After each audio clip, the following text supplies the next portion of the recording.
Have you ever stopped to consider, why did Jesus die for us?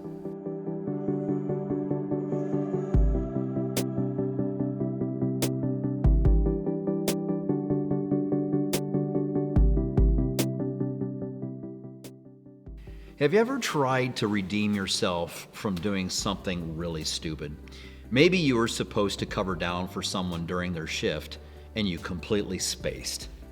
Then you decided to do something special for that person to get back into their good graces. Or you might have borrowed a tool or from a neighbor only to break or lose it. You ever done that? Then you redeemed yourself by purchasing them a brand new tool to replace the old one. The word redeem is a bit peculiar. It is found many times throughout Scripture and has a powerful spiritual meaning for us. One place we read about it is in Ephesians chapter 1, verses 7 to 8, where the Apostle Paul explains that in Jesus we have redemption through his blood, the forgiveness of sins in accordance with the riches of God's grace that he lavished on us. The noun form of this term redemption is apolutrosis. Apolutrosis, kind of a strange word, right? Its most basic meaning is to buy back. In Bible times, it often referred to buying a slave or a captive. Thousands of years ago, a victorious army might have enslaved some of the surrendering enemy. The defeated army's leadership, in many cases, would consider paying a ransom to free the slaves so that they could return home to their homeland. Redemption, then, is the buying back of someone to restore a lost relationship. To illustrate this, let me tell you a short story. One day, a boy built a boat. He spent hours in his grandfather's workshop meticulously measuring and cutting, carving and painting.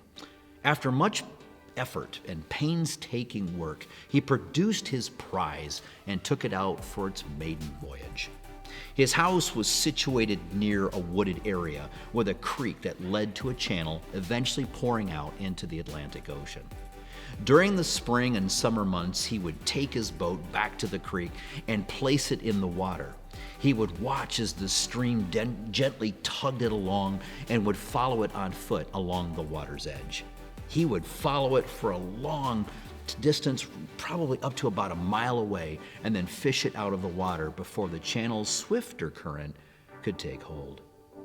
One spring day, the wintry conditions quickly gave way to spring with rapid thawing and heavy rains.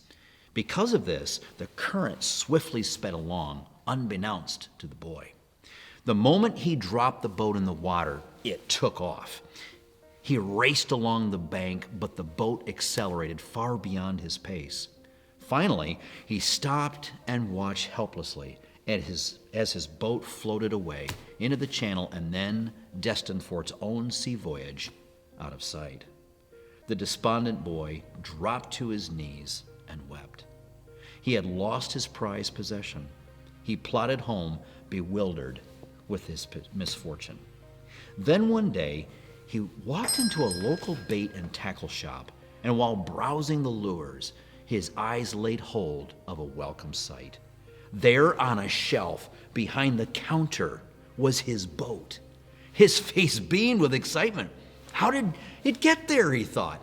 But who cares? There it is. He motioned to the store clerk, pointed to the boat, and said, "That's my boat! That's my boat! I made it!" He could tell from the design in his paint job that this was in fact his design.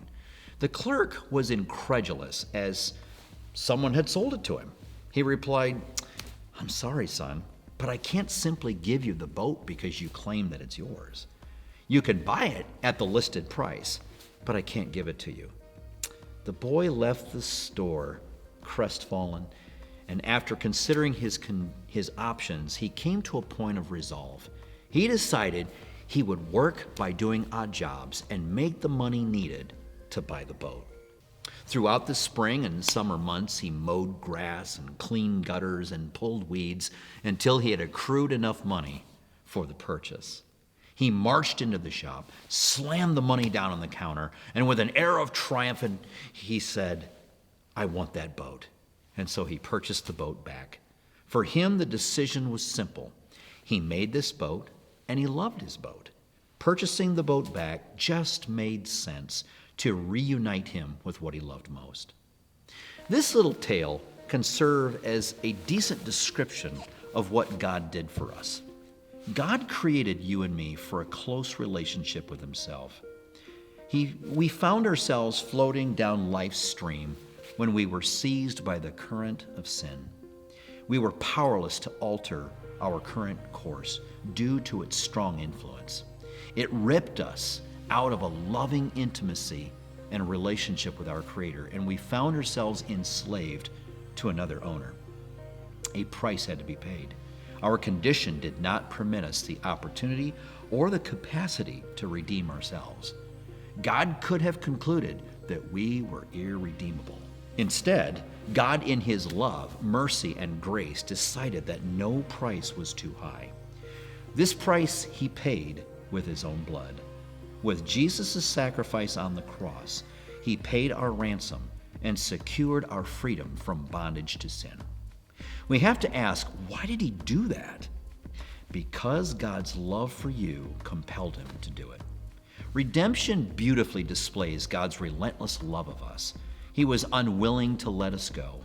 Rather than see us as a lost cause, he intervened and paid the ultimate price for our salvation.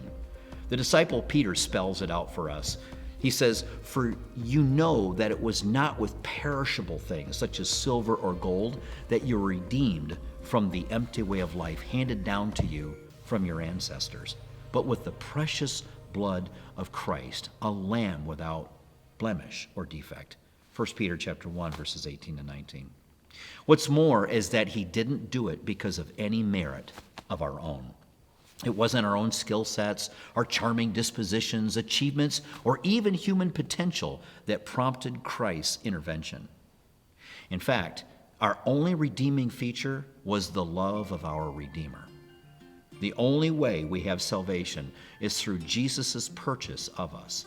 God remained undaunted when we abused our free will and we chose a path that led away from him.